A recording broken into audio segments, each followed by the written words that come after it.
Bismillahirrahmanirrahim. Assalamualaikum warahmatullahi wabarakatuh. Bertemu kembali dengan saya Nenden Fauzia. Dan pada kesempatan ini saya akan membahas tentang operator, terutama tentang penggunaan operator di dalam mekanika kuantum. Antara mekanika kuantum dan mekanika klasik itu sering terjadi perbedaan prediksi. Namun perbedaan tersebut sangat bermanfaat untuk memahami struktur dan sifat dari suatu atom ataupun molekul. Nah, dalam mekanika kuantum ini, untuk menginterpretasikan suatu fungsi gelombang secara penuh, maka kita harus dapat mengekstrak informasi dinamik dari persamaan gelombang yang digunakan, di mana informasi dinamik dalam fungsi gelombang ini diekstraksi dengan menghitung nilai ekspektasi dari operator Hermitian. Itu sebabnya kita harus benar-benar memahami tentang operator ini. Lalu sebelum membahas operator ini, kita akan harus mengingat kembali konsep sebelumnya, yaitu tentang keadaan bahwa sistem sepenuhnya digambarkan oleh fungsi gelombang dan bahwa kerapatan probabilitas sebanding dengan modulus kuadrat dari fungsi gelombangnya. Fungsi gelombang psi dari suatu partikel mengandung beragam informasi tentang partikel tersebut. Salah satunya adalah tentang informasi sifat dinamis dari partikel, baik itu berupa lokasi ataupun momentum. Informasi lokasi juga dapat diperoleh dengan menggunakan interpretasi Born. Nah, yang jadi masalah bahwa informasi yang terkandung dalam fungsi gelombang bukan hanya lokasi dan momentum saja. Lalu bagaimana cara kita mengetahui informasi tentang sifat gelombang dari partikel yang lain? Mari kita pelajari materi berikut ini.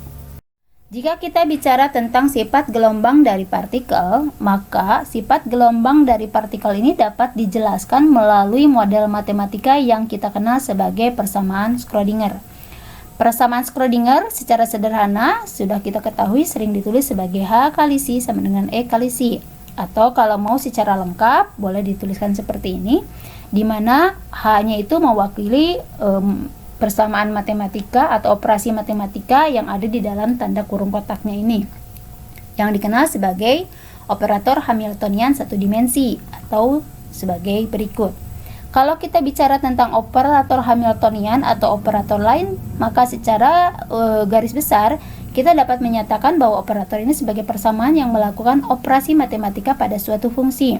Dan kalau kita lihat khusus pada persamaan Schrödinger di sini, operator Hamiltonian yang H itu tadi merupakan operator yang sesuai dengan energi total sistem tersebut, di mana kita lihat tadi H kali C sama dengan E kali C, maka E ini adalah energi total yang merupakan jumlah dari energi kinetik K dan energi potensial V. Lalu kalau kita bandingkan bagaimana dengan operator yang lain secara umum, maka secara umum kita akan memperoleh bahwa suatu operator yang kemudian bekerja pada suatu fungsi, maka nanti akan dihasilkan fungsi yang baru akibat kerja operator tersebut. Contoh, misalkan kita ambil di sini, ketika suatu fungsi sin X kemudian dikenai operator D terhadap dx itu atau turunan pertamanya, maka kita akan mendapatkan fungsi yang baru yaitu cos X.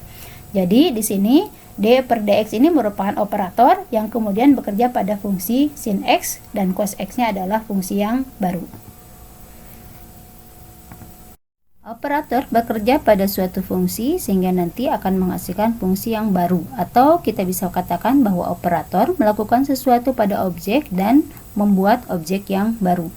Dalam bentuk persamaan kita dapat nyatakan sebagai berikut, yaitu operator O yang bekerja pada fungsi fx akan menghasilkan fungsi gx yang merupakan fungsi yang baru. Kita lihat beberapa jenis operator yang bekerja pada fungsi, misalkan bekerja pada fungsi fx di sini adalah operator d per dx. Jadi yang operator ini adalah d per dx-nya. Kemudian kalau ada fungsi 2fx, maka itu angka 2 ini adalah yang operatornya, karena nanti fungsi yang baru merupakan kelipatan 2 dari fungsi fx ini. Kemudian kalau ada fungsi kerja akar dari fx, maka nanti fungsi yang barunya adalah hasil dari pengakaran dari fungsi fx. Maka yang merupakan operator di sini adalah pengakarannya. Kemudian ketika ada fx dipangkatkan ke n, maka operatornya adalah perpangkatan n-nya tersebut. Pada mekanika kuantum terdapat beberapa jenis operator yang disepakati dengan lambang-lambang tertentu. Seperti misalnya operator momentum merupakan operator dengan lambang P yang diberi topi.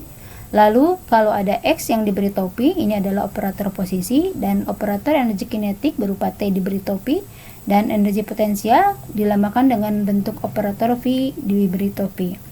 Untuk operator ini saat melakukan operasi pada suatu fungsi, operator ini harus mematuhi beberapa aturan dan sifat-sifat tertentu dari operator. Aturan yang pertama adalah operator harus linear. Yang dimaksud dengan operator harus linear itu adalah harus menerapkan aturan sebagai berikut. Ketika operator bekerja pada suatu fungsi A ditambah fungsi B, maka akan sama hasilnya dengan ketika operator bekerja dulu terhadap fungsi A, lalu ditambah dengan operator yang bekerja pada fungsi B. Begitu pula ketika operator bekerja pada fungsi A dikurangi fungsi B, maka akan sama dengan operator yang bekerja dulu pada fungsi A lalu dikurangi dengan operator pada fungsi B. Apakah selalu operator ini bersifat linear? Kita lihat contohnya seperti ini. Misalkan ada dua operator yaitu D per dx dan kita bandingkan dengan akar. Fungsinya sama, fungsi fx. Kita ambil contoh fungsinya misalkan x kuadrat plus x. Maka kita buktikan dulu untuk yang D per dx. D per dx ini adalah turunan pertamanya. Turunan pertama dari x kuadrat plus x adalah 2x plus 1. Kemudian kita coba pecah, yaitu turunan pertama dari x kuadrat ditambah dengan turunan pertama dari x. Turunan pertama dari x kuadrat kan 2x, lalu ditambah turunan pertama dari x adalah 1. Maka hasil totalnya tetap sama, yaitu 2x plus 1. Sementara kalau kita lihat di sini akar fx itu kita masukkan fungsinya yang tadi x kuadrat plus x. Akar dari x kuadrat plus x itu tidak akan sama dengan akar x kuadrat ditambah akar x. Karena akar dari x kuadrat plus x bukan x plus akar x. Gitu. Jadi di sini untuk operator turunan pertama D per dx merupakan operator yang linear, sedangkan untuk operator akar itu bukan merupakan operator yang linear. Syarat kedua atau ketentuan yang kedua adalah bahwa hasil kali operator ini harus memenuhi ketentuan sebagai berikut, di mana ketika operator satu bekerja, kemudian diikuti operator kedua bekerja pada suatu fungsi fx, maka hasilnya akan sama dengan ketika kita melakukan operasi yang kedua dulu, lalu diterapkan operator yang pertama. Dan yang terakhir adalah operator harus bersifat Hermitian. Untuk sifat Hermitian kita akan bahas lebih lanjut lagi. Operator yang dipergunakan dalam mekanika kuantum harus memenuhi aturan dan sifat Hermitian.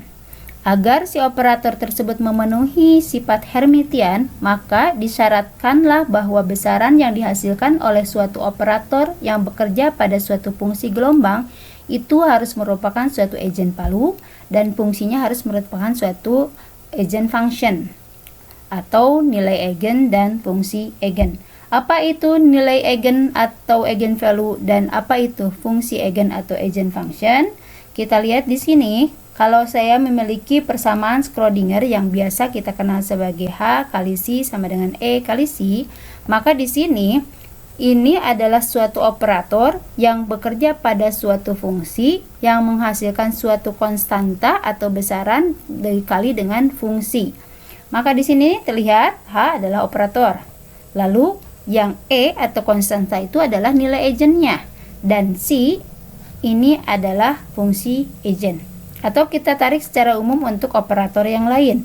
Maka kalau ada operator yang bekerja pada fungsi C lalu menghasilkan K kali C, maka di sini K-nya adalah nilai eigen dan C-nya adalah fungsi eigen. Atau kalau kita tarik secara umum, maka yang namanya eigenfunction adalah ketika dia dikenai oleh suatu operator akan menghasilkan suatu eigenvalue dan eigenfunction yang sama. Jadi di situ C dengan C lagi, jadi menghasilkan suatu fungsi yang sama lalu menghasilkan suatu besaran atau eigenvalue. Di sini kalau misalkan kita lihat untuk persamaan Schrödinger, maka pada persamaan Schrödinger ini dia bertujuan untuk menemukan fungsi eigen dan nilai eigen dari operator Hamiltonian untuk sistemnya.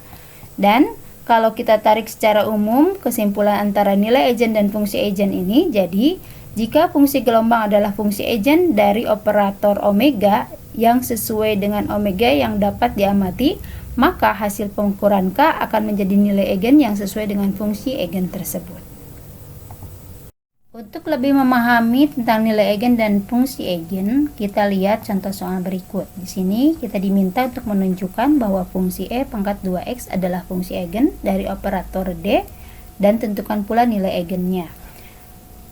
Maka kita lihat bahwa fungsinya adalah C sama dengan E pangkat 2X, itu fungsi semulanya. Maka kita lihat lagi juga fungsi turunan terhadap X, turunan pertama, atau kita tulis sebagai D terhadap DX. Lalu kita aplikasikan pada fungsinya, sehingga nanti operator dikali fungsi, operator bekerja pada fungsi, maka akan menghasilkan turunan pertama dari E pangkat 2X adalah 2 kali E pangkat 2X. Kalau kita lihat itu E pangkat 2X nya ini adalah C. Maka kalau kita tuliskan, kita akan mendapatkan D kali C sama dengan 2 kali C. Maka operator bekerja pada fungsi C akan menghasilkan 2 dikali fungsi C yang sama. Berarti ini merupakan sifat dari eigenfunction dan menghasilkan suatu nilai, yaitu angka 2 yang merupakan nilai eigennya. Kita lihat contoh soal yang berikutnya. Di sini kita diminta untuk menunjukkan bahwa fungsi Y sama dengan sin 5X bukan merupakan eigenfunction dari operator D terhadap DX. Kita lihat bahwa fungsinya adalah sin 5X dan operatornya adalah D terhadap DX, yaitu turunan pertamanya. Maka ketika fungsi Y sama dengan sin 5X diturunkan satu kali atau pertama, maka kita dapat 5 cos 5X. Tentu ini bukan merupakan eigenfunction karena fungsinya sin 5X, sedangkan fungsi yang dihasilkan setelah dikenai operator cos 5X bukan merupakan fungsi yang sama. Kalau sin 5X ini adalah merupakan eigenfunction, maka ketika operator D terhadap DX bekerja pada Y sama dengan sin 5X, itu harus menghasilkan 5 sin 5X lagi dengan nilai eigenvalue sebesar 5. Jadi fungsinya harus sama dengan fungsi yang semula kalau dia eigenfunction. Mari kita bahas kembali tentang operator Hermitian. Suatu operator, ketika operator tersebut mematuhi hubungan persamaan berikut, maka operator tersebut dikatakan bersifat Hermitian. Kita ambil contoh misalkan operator momentum yang biasa dilambangkan dengan P yang diberi topi. Apakah operator momentum ini merupakan operator Hermitian? Jika dia merupakan operator Hermitian, maka dia harus mematuhi hubungan persamaan di atas. Artinya, ketika dilakukan suatu proses pengintegralan di seluruh ruang, nanti integral dari minus tahingga sampai plus tahingga dari si I bintang dikali dengan operator momentum yang bekerja pada suatu fungsi si J dx itu akan sama dengan hasil integral dari minus tahingga sampai plus tahingga atau integral dari seluruh ruang dari suatu fungsi si J dikali dengan operator momentum kompleks konjugatnya yang bekerja terhadap fungsi I bintang kompleks konjugatnya. Maka di sini untuk membuktikannya kita harus membuktikan satu persatu sisi kiri dan sisi kanan, dan kita juga harus ingat bahwa operator momentum itu sama dengan H bar dibagi I D per dx, sehingga kita lihat bagian sebelah sisi kirinya akan berubah menjadi sebagai berikut. Di sini terlihat bahwa H bar per I yang ada di dalam pengintegralan itu kan suatu konstanta, sehingga H bar per I ini boleh keluar dari proses pengintegralan dan persamaan berubah menjadi sebagai berikut. Untuk menyelesaikan proses pengintegralannya, kita harus memisahkan si I bintang sebagai F dan D si J per dx sebagai dg, sehingga kita bisa menerapkan aturan hubungan pengintegralan, yaitu bahwa integral F dg per dx itu akan sama dengan fungsi F dikali fungsi G dikurangi integral dari fungsi G df per dx, sehingga kita akan memperoleh hasil integral sebagai berikut. Bagian depan dari hasil integral yaitu H bar dibagi I kali dengan nilai mutlak dari si I bintang si J dari minus tahingga sampai plus tahingga ini akan bernilai 0, sehingga hasil akhir dari sisi kanan adalah sebagai berikut. Kemudian kita lihat sebelah kirinya atau sisi sebelah kirinya, di mana sisi sebelah kiri itu memunculkan operator momentum kompleks konjugatnya, di mana P bintang ini adalah sama dengan min P atau sama dengan min H bar per I D per dx, sehingga persamaan sisi kiri boleh berubah menjadi sebagai berikut. Min H bar per I adalah suatu konstanta yang kembali boleh keluar dari proses pengintegralan, sehingga kita peroleh sebagai berikut. Coba perhatikan hasil dari sebelah sisi kiri dengan hasil dari sebelah sisi kanan. Ini ternyata adalah sama. Sehingga terbukti bahwa operator momentum ini merupakan operator Hermitian. Operator Hermitian sangat penting di dalam mekanika kuantum karena operator Hermitian ini akan menghasilkan nilai eigen yang merupakan bilangan nyata atau bilangan real, yaitu omega bintang sama dengan omega, yaitu eigen palu dari kompleks konjugatnya akan sama dengan dari yang nyatanya. Di sini terjadi karena hasil pengukuran baik itu posisi, momentum ataupun energi ini tidak mungkin merupakan bilangan kompleks atau imajiner. Karena hasil pengukuran dari suatu yang dapat diamati atau observable adalah salah satu nilai eigen dari operator yang sesuai. Nilai eigen tersebut harus merupakan bilangan yang nyata. Oleh karena itu, operator yang menghasilkan data yang observable atau data yang dapat diamati haruslah bersifat Hermitian. Nah, untuk memperlihatkan bahwa eigen palu dari operator adalah nyata, kita lihat dengan melihat hubungan atau sifat Hermitian dari operator sesuai dengan persamaan berikut. Lalu, kita misalkan ada fungsi C, di mana CI sama dengan CJ. Lalu, kita masukkan ke dalam sifat operatornya. Karena si I-nya sama dengan si J, berarti kita anggap si saja gitu kan. Maka di sini si bintang omega kali si D tau sama dengan kompleks konjugat dari integrasi bintang omega si D tau. Omeganya sama di sini. Tetapi omega yang sebelah kanan ada di dalam operasi kompleks konjugatnya. Sehingga nanti ketika kita keluarkan sebagai konstanta seperti ini, maka dari bentuk yang kanan omeganya itu akan menjadi omega bintang atau omega dari yang berupa bilangan kompleks atau imajiner. Tapi kalau kita lihat di sini, omega yang bilangan nyata integral si bintang si D tau sama dengan omega bintang integral si kali si bintang D tau. Berarti bagian yang birunya ini sama. Karena bagian yang birunya sama, maka otomatis kita akan memperoleh bahwa omega bintang sama dengan omega.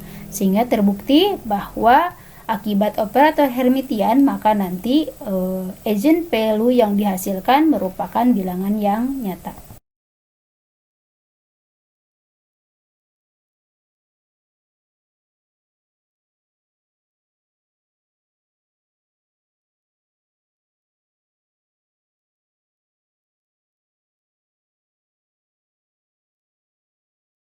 Dua fungsi gelombang yang berbeda, di sini misalkan si I dengan si J, akan dikatakan saling ortogonal ketika dia memenuhi persamaan sebagai berikut, yaitu integral si I bintang si J D tau sama dengan 0.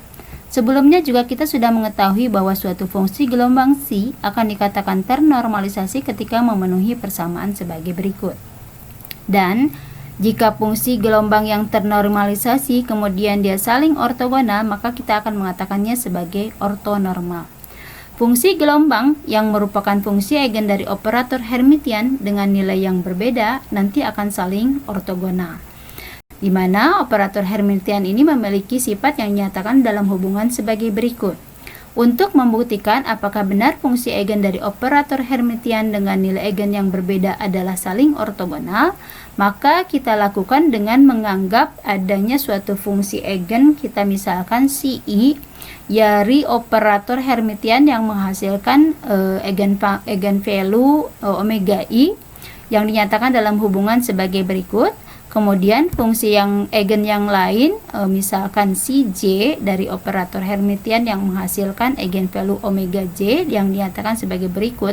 Kemudian kita aplikasikan pada hubungan dari sifat operator Hermitian, maka nanti persamaannya akan berubah menjadi sebagai berikut dengan munculnya eigen value omega I dan omega J di dalam persamaan. Karena omega J dan omega I ini adalah eigen value yang merupakan suatu konstanta, dan di sini nilai omega J itu tidak boleh sama dengan omega I, karena nanti kita akan membuktikan dari hubungan ortogonal pada suatu fungsi eigen yang nilai eigennya berbeda. Sudah dikatakan tadi omega I dan omega J adalah suatu konstanta, maka kalau konstanta itu akan dapat keluar dari integralnya sehingga kita dapat menuliskannya sebagai berikut. Lalu, pada bagian sisi persamaan sebelah kanan yang berwarna biru, ini bisa digantikan oleh bentuk yang lain karena terdapat hubungan seperti ini. Sehingga bagian persamaan yang berwarna biru ini akan berubah menjadi bagian persamaan yang berwarna merah. Lalu, kalau kita pindahkan persamaan sisi kanan ke ruas sebelah kiri, maka nanti ruas sebelah kanan akan menjadi sama dengan 0 dan persamaan dapat dituliskan menjadi sebagai berikut. Pada bagian persamaan ini, karena hasil kali yang berwarna biru dikali dengan yang berwarna merah ini 0, sementara kita sudah mengetahui bahwa omega I ini tidak sama dengan omega J, maka omega J dikurang omega I ini tidak mungkin sama dengan 0. Artinya, yang akan bernilai 0 adalah sisi yang berwarna merah, sehingga kita dapatkan bahwa integral si I bintang si J d tau akan sama dengan 0. Dan kalau kita lihat kembali ke dalam rumusan ortogonal, maka ini akan sesuai dengan rumusan dari konsep bahwa si I dan si J itu akan saling ortogonal ketika memenuhi persamaan berikut. Maka di sini terbuktilah bahwa fungsi eigen dari operator Hermitian dengan nilai eigen yang berbeda adalah saling ortogonal. Berikut adalah referensi-referensi yang dipergunakan dalam pembahasan tentang operator ini. Terima kasih atas perhatiannya, dan jika Anda berkenan, tolong di like and subscribe. Assalamualaikum warahmatullahi wabarakatuh.